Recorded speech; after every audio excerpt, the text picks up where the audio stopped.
Yo tenía la intención, si les parece bien, de... ¿Qué les parece si repasamos primero la guía 5, la última, que es la que probablemente menos hayan hecho? Y vemos si tienen preguntas sobre eso. Y después vamos a la 4, que seguro que es la que más preguntas tiene. De la guía 5, no sé si vieron el apunte que subí, que complementa el apunte que ya estaba. No sé si los miraron. ¿Alguien? Sí, sí, lo vi un poco. ¿Está? Digo, ¿lo vieron? ¿Saben que está en la página, no? O sea, más allá de... ¿Saben o no? ¿Les llega el mensaje? Sí, ¿no? Sí, sí, sí, yo lo vi. Pero digo, te llega el mensaje, ¿no? De que no es que entraste y lo viste. No me Sí, llegó ningún mensaje, no, a mí tampoco. pero ahí vi el coso. Sí, Ah, yo ok, bajé y lo vi ahí. está bien. No, pensé que le llegaba la notificación. Está bien. Bueno, además creé también el foro de la última guía por si quieren hacer preguntas y de esa guía en particular. Eh, Básicamente el resumen que se complementa con el resumen que ya les habían subido específicamente de las fórmulas, de los cálculos, era como un review rápido de la guía. La guía E5 es muy, o sea, es mucho más fácil que la cuarta. Y mi recomendación es que primero hagan la de laboratorio y después hagan la guía normal. ¿Por qué? Porque van a desarrollar ya los programas que después les conviene usar ya tenerlos a mano para hacer la guía de ejercicio normal. Entonces, mi recomendación es que primero hagan el laboratorio. Sí, a ver. Les comparto pantalla un poquito sobre el resumen.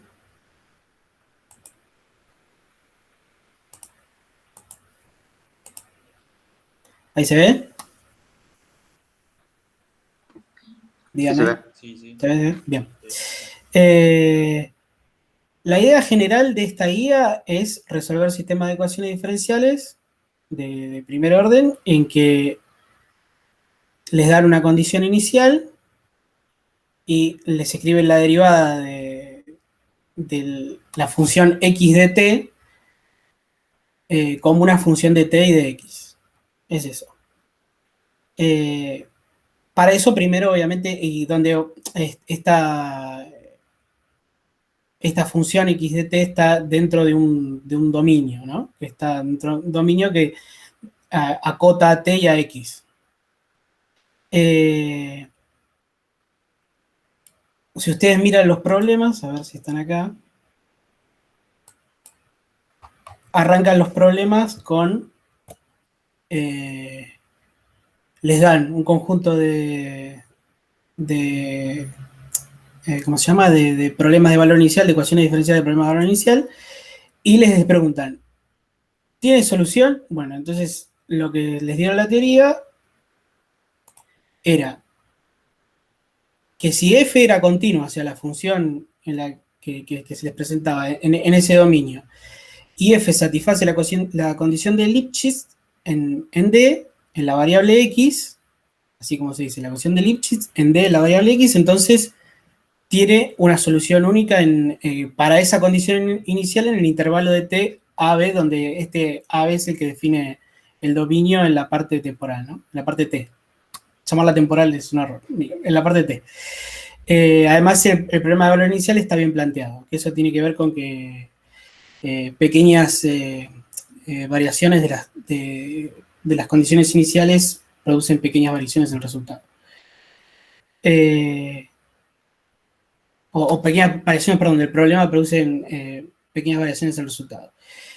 Y la condición de Lipschitz, que la tienen en teoría, lo que dice es que la f, o sea, la función, satisface la condición de Lipschitz de la variable x en ese dominio, si para cualquiera de dos puntos tx1 y tx2 dentro de ese dominio existe una constante L tal que cumple esto. Perdón, al revés. Existe una constante L que para cualquiera de dos puntos, al revés, porque es mayor. La L vale para todos los puntos. Lo digo mejor así. Entonces existe una constante L tal que para cualquiera de los dos puntos, tx1, tx2 en esa D cumple esta condición. Pero además existe una propiedad que es que si esta f definida en ese mismo dominio existe una constante L tal que me acota la derivada de f dentro de ese dominio, es decir, la derivada de f con respecto a x es menor o igual que esa constante, que una constante L, entonces cumple la condición de Lipschitz en la variable x. En general esto es más fácil de demostrar que esto, y con eso pueden demostrar si tiene solución. Con eso pueden hacer la primera parte. Después, una vez que tienen eso, ahora vamos a ver un poquito más, le van a empezar a decir, bueno, tengo la ecuación diferencial, tengo una condición inicial, quiero averiguar cuánto vale la función en otro punto. Y para eso utilizan métodos numéricos. Hay dos tipos de métodos numéricos. Los métodos numéricos de un paso o de múltiples pasos. De un paso quiere decir que un punto que yo quiero averiguar depende de un punto anterior que yo tengo. De múltiples pasos yo tengo un punto que yo quiero averiguar depende de varios puntos anteriores. Pero es eso nada más. En los de un paso, lo primero que uno puede hacer es Taylor. Es decir, intentar resolver el problema a través de Taylor. Lo vamos a mirar acá en el apunte. Y lo que uno hace es un desarrollo de Taylor, de la F. Esta es la forma general de expresarlo, como se lo dieron en la teoría. Pero en general nos quedamos con los primeros órdenes. Y entonces en el primer orden es lo que se denomina Euler. Y entonces lo que me dice es que un punto que yo quiero averiguar es igual a un punto que yo tengo más h, que es la distancia en la variable t entre esos dos puntos, por f del punto de la función evaluada en la condición, en el punto que yo ya tenía, ¿no?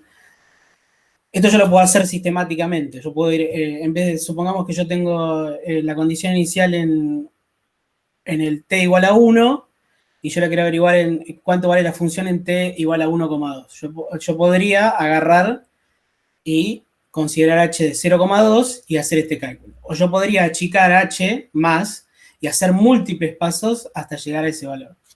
Y eso es exactamente lo que uno hace en estos procedimientos.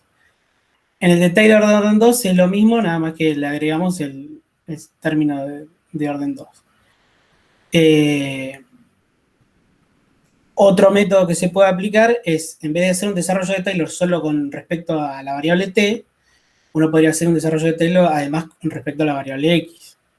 Sí, uno hace un desarrollo de Taylor en dos variables. Haciendo eso y así tomando algunas aproximaciones, se puede ver en la teoría, uno llega a lo que se conoce como el método de Runge-Kutta, que obviamente tiene distintos grados de precisión. El de orden 2 tiene esta forma, en donde F1 de I es el H por la F evaluada en T I WI, y el F2 depende del F1.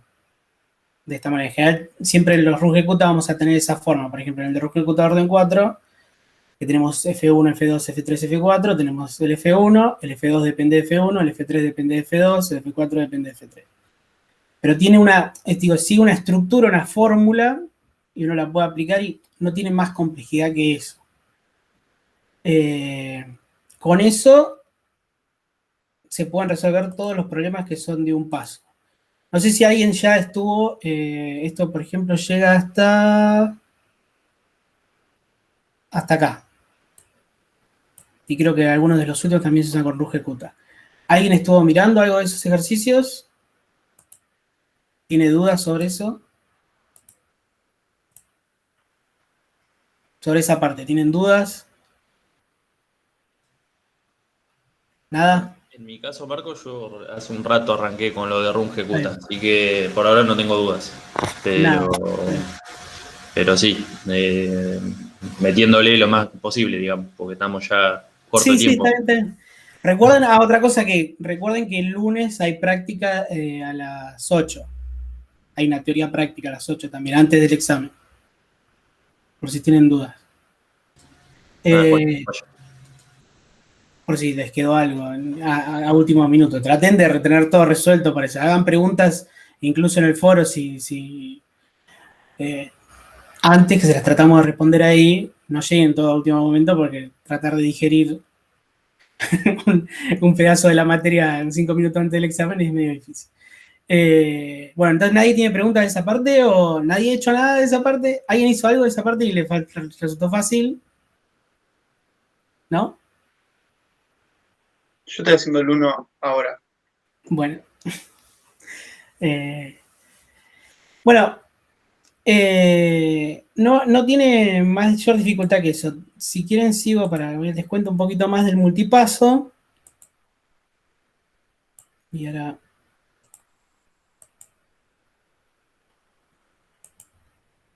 Bueno.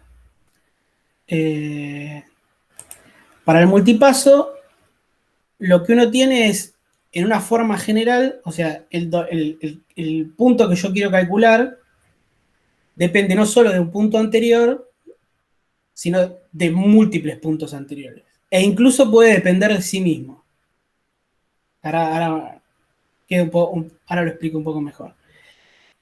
Esta sería la formulación general, en donde uno tiene el WI más 1 depende de los WI anteriores y depende de las F evaluadas en los TI en los WI anteriores. Si este BM es distinto de 0, yo tengo una dependencia de WI más 1 con respecto a WI más 1. Si BM es igual a 0, no. Cuando BM es igual a 0 se llama caso explícito y depende solo de, podemos decirlo, del pasado. Es una manera mala de expresarlo, pero digo de los puntos anteriores.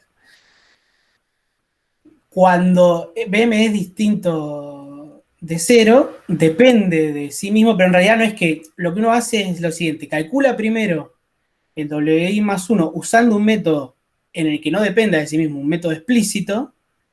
Un método explícito, por ejemplo, sería Runge-Kutta o Euler. O el método explícito de multipasos como el de Adams-Bashforth, que voy a contar ahora más adelante. Entonces, primero calcula ese WI más 1 con un método explícito y después lo pone dentro del método implícito para corregirlo. No hace como una corrección de ese valor. Entonces, el de método de Adams-Bashforth, que es explícito, tiene esta forma general. Depende del valor de X en el punto anterior y depende de todo esto. En donde cada una de estas nabla FI tienen estas formas y los coeficientes se eligen de tal manera de que el método sea exacto para cuando f es un polinomio de cierto orden. Por ejemplo, si yo acá le meto hasta valor m, eso quiere decir que yo voy a usar m más 1 puntos anteriores. Entonces tiene que ser exacto para un polinomio de orden m. Esto que suena parece un trabalenguas, pero en realidad, si ustedes lo pueden ver en la teoría, está explicado cómo es que se obtiene cada uno de estos coeficientes y en general nosotros en las prácticas no se los pedimos, ya se los damos, hay un apunte que los tiene resuelto. Eso es más para la parte, sería más para el examen final, que lo sepan cómo calcularlo. Pero se pueden obtener justamente pidiendo que sea exacto para ciertos polinomios. Entonces, por ejemplo, el método de Adams-Bashforth, uno lo tiene de distintos órdenes. Eso lo van a encontrar en fórmulas, en este apunte que está también en el campus. Y entonces, en el orden 2, tiene esta forma, en donde depende del punto anterior y del punto anteanterior, ¿no? O sea, de los dos puntos anteriores. En el orden 3 depende de los 3 puntos anteriores. Y así. En el de 4 depende de 4, en el de 5 depende de 5. Y así. No tiene más vuelta que eso. Pero, perdón, ahí me confundí yo. Pero, ¿qué pasa? Si a ustedes le dan un problema que tiene esta forma, vamos al principio de todo, en donde tienen la ecuación diferencial y tienen una sola condición inicial, ustedes no pueden aplicar directamente el método de Adams-Bashforth de, por ejemplo, orden 3. ¿Por qué? Porque necesitan 3 puntos, tienen uno solo. Entonces, ¿qué hacen? Primero calculan los 2 puntos que les faltan, por ejemplo, Si tienen x0, calculan el de x1 y el x2 usando un método de un paso, por ejemplo. El de Euler o el de Runge-Kutta.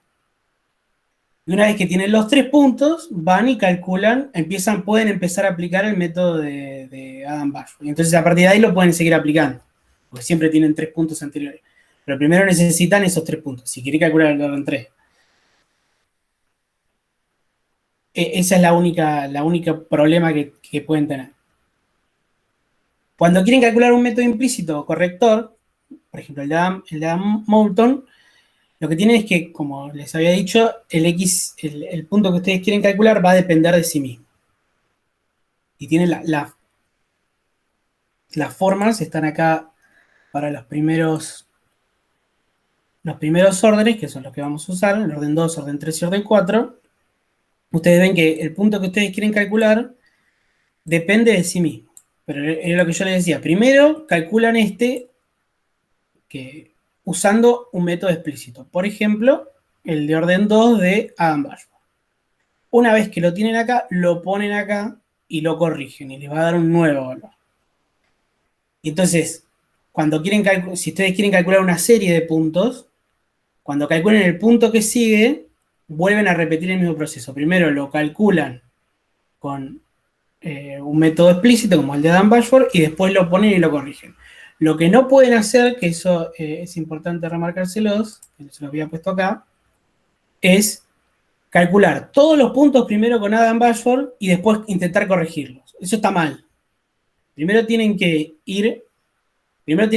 calcular uno con Adam-Bashford y lo corrigen. Y después cuando calculan el próximo con Adam-Bashford, usan el corregido. Entonces, es mejor, ¿se entiende? El procedimiento. Con eso pueden hacer toda la guía. Toda la guía 5. Con eso alcanza para hacer toda la guía 5. No tiene mayor complejidad que usar eso. Nada más. No hay más que eso. Después después sí hay un método más que después se los iba a subir el profesor. Corrigió la última filmina de la última clase para subirlo, que es en el laboratorio 5 El 5 usa el método de Mind-Simpson. Pero de nuevo, es muy similar a lo que les conté recién. No tiene mayor complejidad. No es, o sea, una vez que entienden medianamente cómo funciona el proceso de ir calculando cada uno de los puntos, después es ir cambiando las líneas de programación de cómo son los métodos y nada más. Otra cosa que les recomiendo es que miren la última clase de teoría que dio el profesor con respecto a que dio de teoría completa, porque ahí él muestra un ejemplo de cómo hacer, o sea, las bases de cómo hacer un programa de corrector predictor. Y una cosa más que les quería comentar, no sé si esto lo saben, no sé si se acuerdan,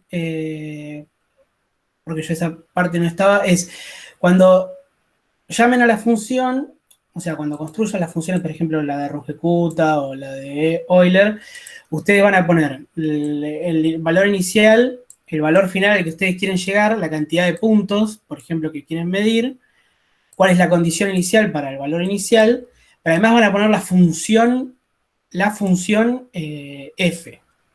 ¿Ustedes se acuerdan cómo hacer eso de definir funciones o quieren que se los recuerde? O sea, no me refiero, o sea, porque ustedes podrían agarrar y crear un script con la función, pero hay maneras más rápidas para escribir funciones chicas. ¿Lo saben o no? La de arroba, Marco, decís vos. Claro. Sí, pues esa la vimos, ¿eh? Está bien, te digo, pero la saben todos, ¿se la acuerdan? Igual si querés recordarlo, no va a venir mal, digamos. Pero... para que borro acá. ¿Cómo era que se ponía clean, no? ¿Era? ¿Se limpiaba? CLC. ¿CLC así? Ahí está. Sí. No me acordaba. Si quieren definir una función, por ejemplo, vamos a ponerle función 1, ustedes le ponen, y quieren que tenga dos variables, pongámosle t y x, ustedes ahí le están diciendo, va a tener t y x, y después escriben la función. Por ejemplo, t, vamos a poner t al cuadrado por, no sé, menos x, qué sé yo. Ahí está.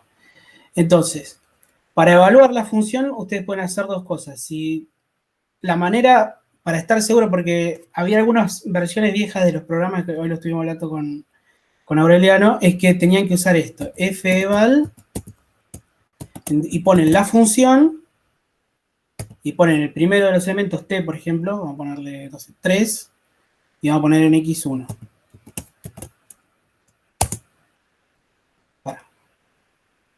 ¿Era así? Fue un 1, Marcos. Sí, fue un 1. Ah, perdón, claro. También, gracias. Y entonces ahí lo evalúa. O si no, si tienen las versiones directamente, pueden escribir fun1 así. Sería 3.1. Y listo. Y entonces cuando lo llaman lo ponen en la función esta, por ejemplo, que estaba acá, le ponen la función esa directamente. Incluso, por ejemplo, si usted tiene que hacer un programa de Taylor segundo orden, pueden poner la función y su derivada, pueden poner dos funciones y cosas así. Pero es eso, nada más. Les quería recordar eso por si no se lo acordaba.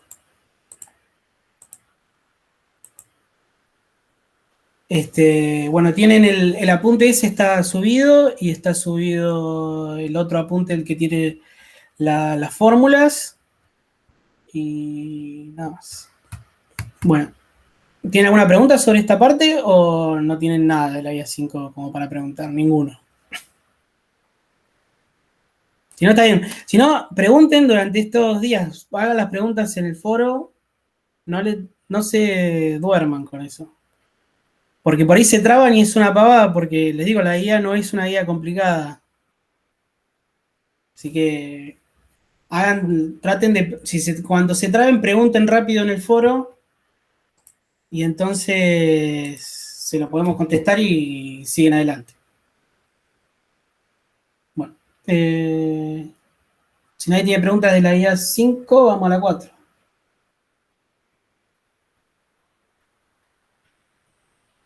Bueno, vamos a la 4. ¿Alguien tiene preguntas de la 4?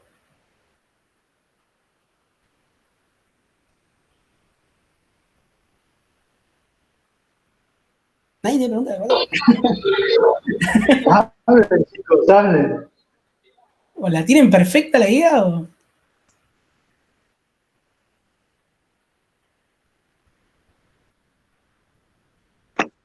No, yo una pregunta. Sí, vos ya habías preguntado a la mañana, yo sé, preguntaste toda la Una mañana. pregunta de la guía 5, Ah, del bueno, laboratorio. sí, No, porque en el Euler, sí, Aure nos escribió el algoritmo y nos sí, pone como input A, B, N, todo eso. Pero acá claro. no tendremos que poner eso, ¿no? Simplemente sería N igual 1 y ponemos el H directamente. O sea, el intervalo sería No, ese. ¿Cómo es? para el primer caso sí, porque la diferencia es 0,2. Pero fíjense que a partir de después tienen, los H son 0,1, 0,05.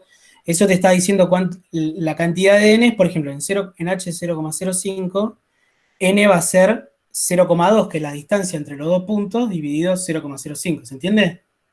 Porque voy a hacer cada paso. No sé si se entiende. No. Claro, o sea, yo estoy, por ejemplo, ahí está, vamos arranco el problema, ¿no? Entonces yo tengo, la condición inicial es 1, está evaluado en x igual a 1, ¿no? En esta formulación x es t y y es x, ¿no? Con lo que yo les venía contando antes, pero bueno, como está escrito acá. Eso no sé si se entiende, pero digo, la condición inicial sería x igual a 1. En x igual a 1 me da 1. Entonces, yo cuando le pongo h 0,05, lo que hago es calculo y, perdón, en 1 1,05. Ahí calculo quién es ese i. Y con ese i que calculé, ahora calculo cuánto es i en 1,1, porque le vuelvo a sumar 0,5. Y con ese i calculo cuánto es el i en 1,15. ¿Se entiende? Voy iterando el proceso hasta llegar a i evaluado en 1,2. ¿Se entiende lo que estoy diciendo? No. Más o menos.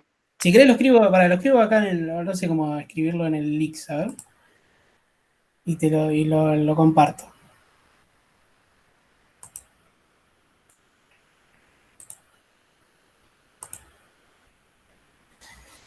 A ver.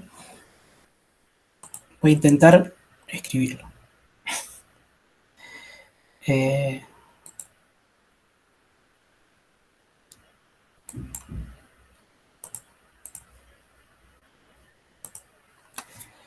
Bueno. Entonces, yo tengo la condición inicial que es que i de 1 es igual a 1, ¿no? Ese sería el W0 del input. Claro, sí. Es un problema porque uno va cambiando la notación. En este caso, el i sería tendría T0 igual a, vamos a escribirlo así. T0 igual a 1 y, perdón, vamos a mantener la notación. X0 igual a 1 y 0, que es igual a i de OIA. Y de X0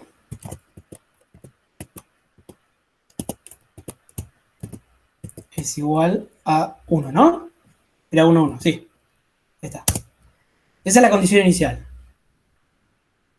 Entonces, si yo digo que H va a ser 0,5, va a ser 0,05, ¿no? Y yo quiero averiguar cuánto es el valor de I evaluado en 1,2. Esta es mi incógnita. ¿No? Eso es lo que me está preguntando. Entonces, lo que yo voy a hacer es, primero voy a aplicar, vamos a aplicar Euler.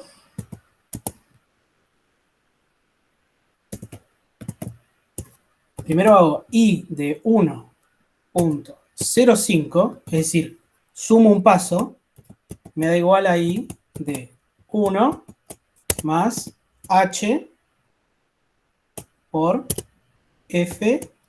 F es la ecuación que tiene escrita en el... Pero en este caso creo que era menos I cuadrado, ¿no? ¿Es F? Sí, menos I cuadrado. Esto evaluado en 1, 1. No depende de T. Digo, no depende de X, así que en realidad le va a importar este valor que está acá. Ahora vamos a escribir mejor, vamos a escribirlo así. Para decirlo bien. Esto me da igual a, creo que es 1, ¿no? 1 más 0,05 por, sería menos 1, ¿no? Sí, menos 1. O sea, vamos a escribirlo ya. Así está. Ahí. O sea, esto es igual a 0,09. No, perdón, 0,95. Uy, Dios. Ahí está. Bien. Entonces, ese es el primer paso. Ustedes quieren llegar hasta ahí 1,2, entonces, ¿qué hacen? Bueno, siguen. Hacen I punto 1 es igual a I de 1,05 más H por F de 1.05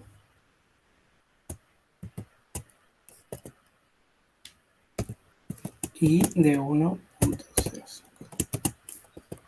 Que no sé cuánto es. Si alguien me lo quiere decir. Sería 0,95 más 0, esto es 0.95 más 0.05 por menos 0,95 al cuadrado. Bueno, ¿alguien lo sabe? ¿Me lo dice? ¿Cuánto es? Si no lo calculo, no tengo ganas. A ver. 0.9951 me dio a mí. No sé si se viene la cuenta, pero. No, ¿No? tiene que achicarse. 0.9025. Ahí está. Bueno. Y sigue. Entonces, el procedimiento sigue. Ahora lo calculamos para, si quieren, para ir, no lo hagamos porque ya me cansé, pero digo, lo calculamos para ir, ¿cómo se llama? I evaluado en 1,15 y después lo calculamos para I evaluado en 1.2, que es el que nosotros queríamos calcular. Si ustedes siguen este procedimiento, les va a dar algún...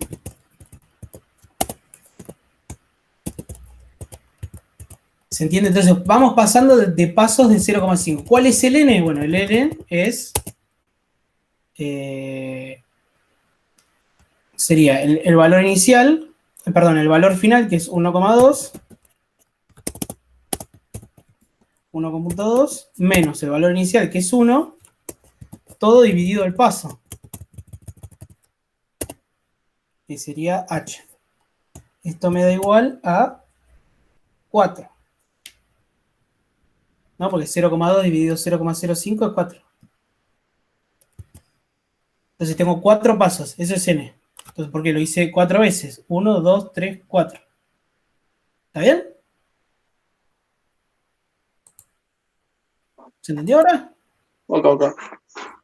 ¿Eh? Sí. Entonces si ustedes achican el h, lo que hacen es aumentar la cantidad de pasos.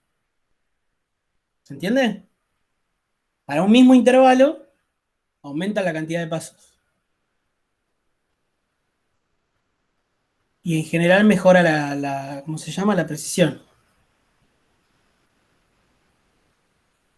Más chico h, mejor da. Si ustedes miran en Taylor, porque lo que ustedes hacen en Taylor es, a ver si tengo acá, para que lo comparto de vuelta.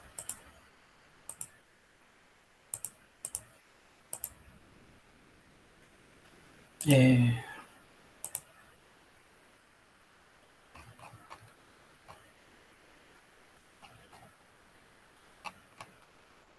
ustedes lo que están diciendo acá, en esto que está acá, es h es delta t. O sea, o en este caso sería delta x, o sea, el paso. Y entonces tienen lo que teníamos, digo, o sea, lo que queremos calcular menos lo que teníamos dividido el paso, me da igual a la derivada, o sea, es la derivada, básicamente, va a ser esta función. Cuanto más chico h, mejor va a ser la precisión, porque más chica es esa aproximación que estoy haciendo, porque ahí estoy haciendo una aproximación discreta, ¿se entiende? Más chico h, mejor me va a dar, entonces es eso. Fíjense que calcúlenlo y va a ver que les mejora cuando aumenta la cantidad de pasos. Entonces lo que vos preguntabas en ese programa es, agarrás el programa, por ejemplo, el programa que te había dado Aureliano, y en n, antes de escribir, definís a n como el punto final menos el punto inicial dividido la cantidad de pasos. Digo, dividido h. Y eso te da la cantidad de pasos.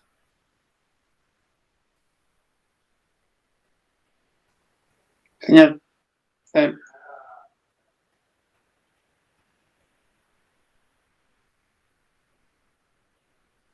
¿Está bien?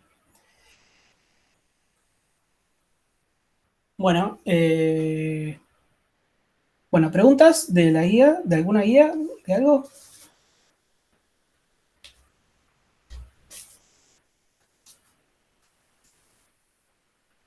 ¿Hicieron lo de algoritmo QR, método QR? ¿Se metieron con eso? Porque en general todos estaban preguntando hasta la semana pasada en, ¿cómo se llama? De los métodos iterativos de Gauss-Seidel y de Jacobi. Pero digo, ¿se metieron con QR? ¿Sí? ¿No? Ya vi que David, vos habías estado esta mañana preguntando eso. Pero los demás,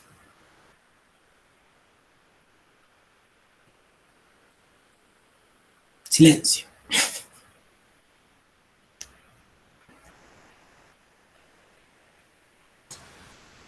Yo estuve haciendo algo y tengo que chequear un poco a ver si andan bien, la verdad. Pero por ahí capaz que consulto el lunes si algo me anda medio medio. No, pero preguntá en el foro, no consultés el lunes. Bueno, dale, sí, sí, o en el foro. Tengo que tomarme un rato para chequear bien porque probé con una matriz, por ahí andaba y por ahí, viste, que a veces anda, a primera vista anda y después prueba otra cosa y ya no anda. Entonces, tengo que chequearlo, tengo que hacer más pruebas a ver si anda bien los algoritmos. Pero más o menos salieron, Está en mi bien. caso, más o menos salieron. Siempre tengan, no, miren lo que yo les el apuntecito y bueno, en las clases del profesor, siempre acuérdense de lo de que en Heisenberg hay que multiplicar a los dos lados, nunca se olviden de multiplicar a los dos lados. Cuando hacen la matriz de Heisenberg para el algoritmo QR, esa clase de detalles. Eh, traten de meterle pata porque ya les están cerca el lunes. Esta parte, la parte de QR es medio difícil a veces de armarlo, mentalmente de armar el programa y todo eso, pero quiero decir, apúrense. Pregunten en el foro si no se queden, no esperen hasta el lunes, o sea, el lunes pregunten, obviamente, pero no esperen hasta el lunes porque el lunes es el día del parcial.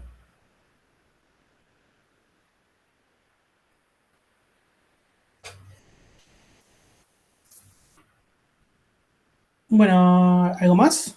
¿Alguien? ¿Alguna pregunta?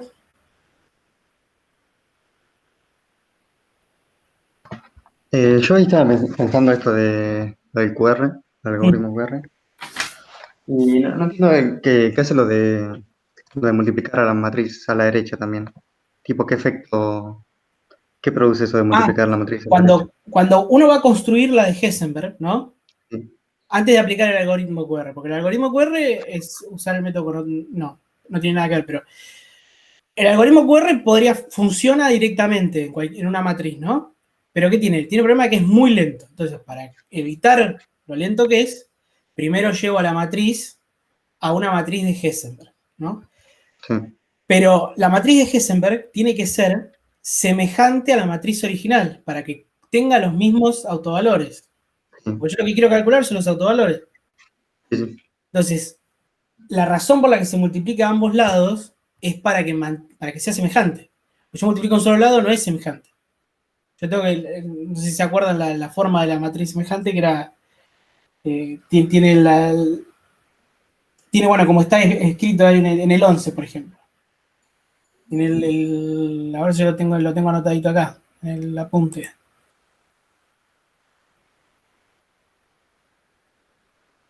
Claro, o sea, si vos quisieras, más allá de que sea semejante o no, si vos solo quisieras llevar una matriz cualquiera a una forma Heisenberg, te alcanza solamente con multiplicar a la izquierda, ¿no? Claro, sí, sí, sí, sí, sí. Eso es lo que no Claro, entendí. claro, sí, sí. Lo de la Pero derecha lo sé para justamente, mantener los autovalores. claro, para el Bien, bien, algoritmo bien. Bien, necesitas bien. que sea así. Bien, está bien. No, eso era. Está bien. Gracias. Ahí hay una pregunta que yo les había puesto en el resumen, que piénsenla, que era ¿cómo se llama? Fíjense que lo que se hace en ese algoritmo, que creo que el profesor se lo contó también, se lleva la matriz a una de Heisenberg, que es una matriz subdiagonal. O sea, que la subdiagonal es distinta de cero, o tiene elementos distintos de cero. ¿Por qué yo no puedo llevarla a una matriz semejante que ya sea triangular superior y ya tiene los autovalores en la diagonal? Podría hacerlo, pero ¿por qué no puedo? Al menos no, o sea, no puedo hacerlo usando, por ejemplo, los métodos de ¿cómo se llama? De Howell. ¿Por qué no puedo? ¿Cómo es la pregunta?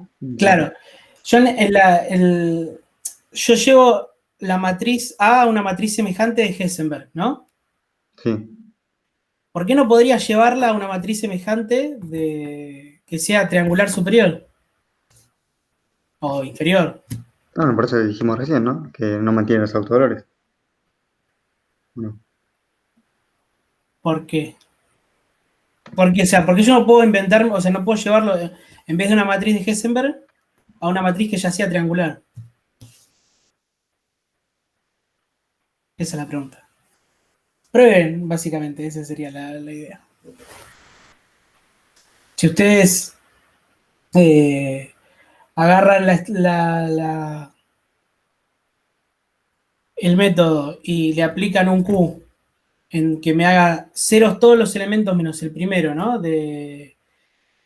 Agarra la primera columna, me hace todo cero todos los elementos menos el primero. Y yo le aplico ese mismo Q del otro lado, ¿qué hace? El Q transpuesto, en realidad, del otro lado, ¿qué hace? ¿Y qué hace en Heisenberg? Esa sería la diferencia. Piénsenlo. Se les había dado creo que el profesor lo explicó en teoría.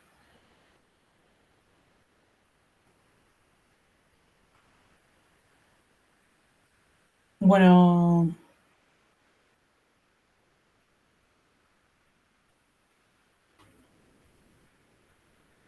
Bueno, no sé si nadie tiene preguntas.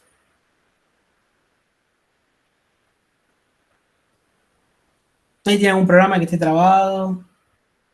No sepa qué hacer.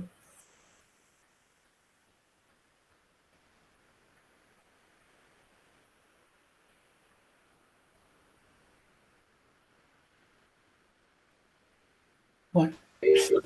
Sí, contrario en eso, realmente lo que dice Marcos, ¿sí? De los algoritmos, porque muchas veces en la teoría ahora lo que se está haciendo es consultar sobre los algoritmos y hemos corregido bastantes y ya ahora lo tienen bien, ¿sí? Pero consulten sobre sus algoritmos, ¿sí? Para Claro. no quedarse con la duda.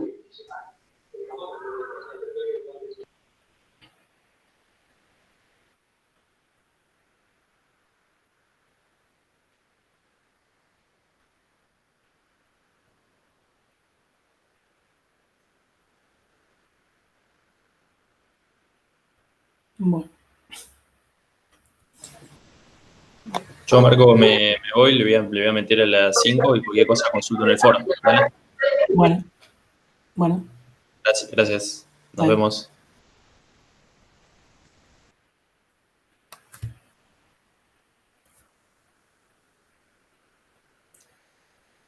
Bueno, yo les recomiendo de vuelta a las 5, hagan primero el laboratorio y después hagan la guía, que ahí lo van a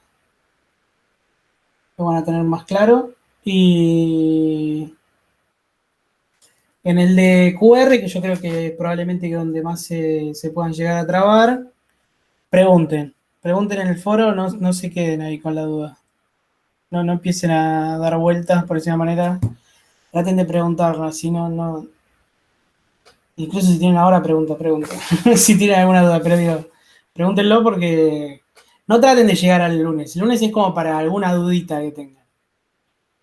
Porque recuerden que están antes del parcial. Lo que más les conviene es tener todos los programas de los laboratorios armados. Porque entonces, o sea, por ejemplo, en la guía 5, si ustedes tienen todos los programas armados, la parte esa en el examen la van a hacer en minutos. si tienen los programas armados. Realmente no les va a llevar nada. Como mucho habrá que modificar una línea, pero no tiene mayor profundidad que eso. Y en el otro también les va a ayudar mucho si tienen ya todos los programas armados. Va a ser mucho más corto. Así que traten de tener todos los programas armados.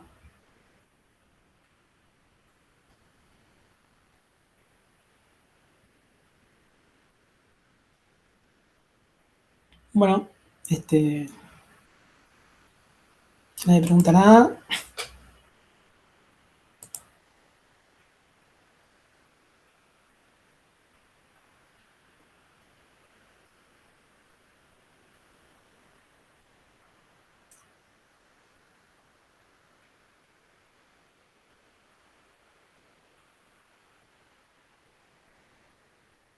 Bueno, entonces, nos vemos el lunes. Pero no dejen de preguntar en el foro. Yo lo voy a estar mirando todo el tiempo.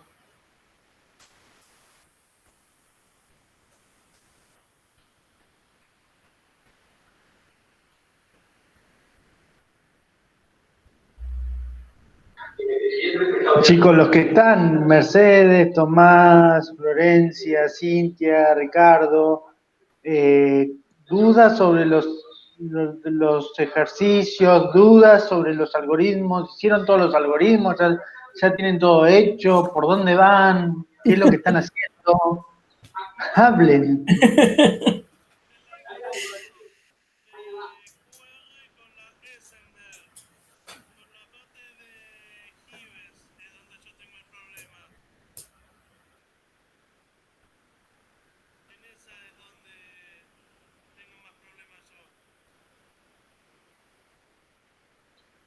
Bien, no, si hicimos dejar solamente la descomposición con Householder, ¿sí? La de Givens, si no te salió, por el momento dejala, porque sí, lo estoy viendo lo que vos mandaste y no le encuentro la solución, pero lo que hiciste de Householder está bien, ¿sí?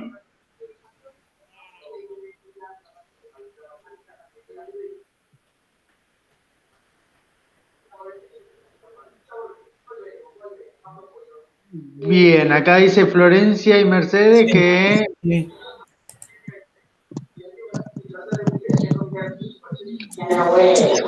Bueno, controlen eso y si tienen dudas, lo vemos ahora o como quieran. Sí, la idea de la práctica es esa, ¿no? Si ustedes tienen lo más o menos hecho, decir, bueno, pues, pruebo y digo en el momento, ¿no? Pero bueno, para eso también están los foros también, como dice el Marcos.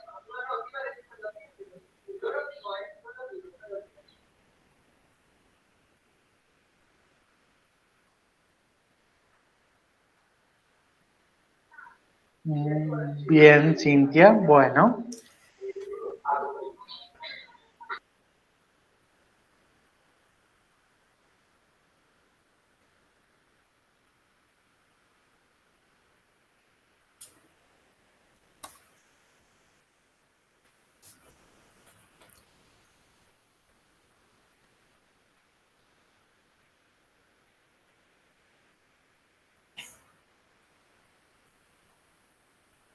Bueno, a ver.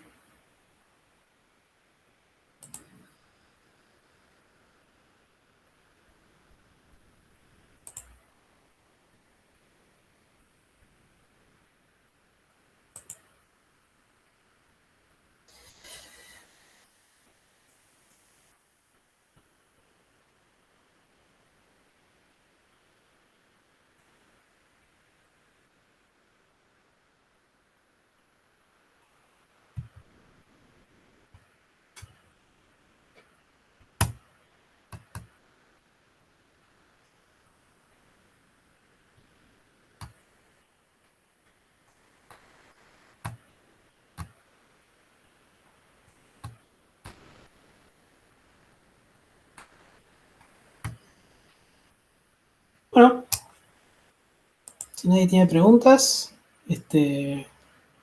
revisen todo lo que tienen a ver si se les cae alguna pregunta. Y si no, lo dejamos para el lunes.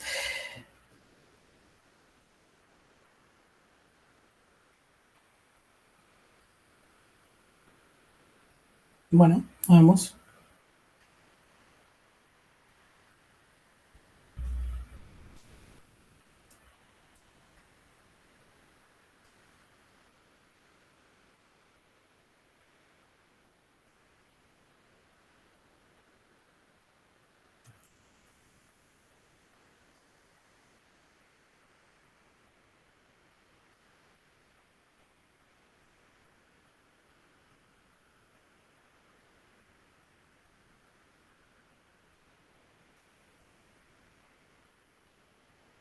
Nos vemos.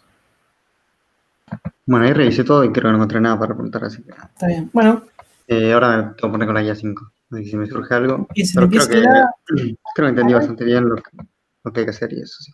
Sí, no, o sea, arránquenla y van a ver que no es mucho trabajo. Pregunten cualquier cosa rápido que se los contestamos en el foro, pero no. Es una guía. Es bastante accesible. Es como decía Aureliano, son cuentas, no tiene. Fundamentalmente la aplicación, ¿no? Por ahí si la parte teórica de cómo se llega a las fórmulas, todo eso, por ahí es un poco más complicado, pero la parte de ejecución es muy sencillita. Bien. Bueno, nos vemos. Bueno, nos vemos. Chau. Chao. Bueno, Bueno, nos vemos el lunes. ¿cómo andan?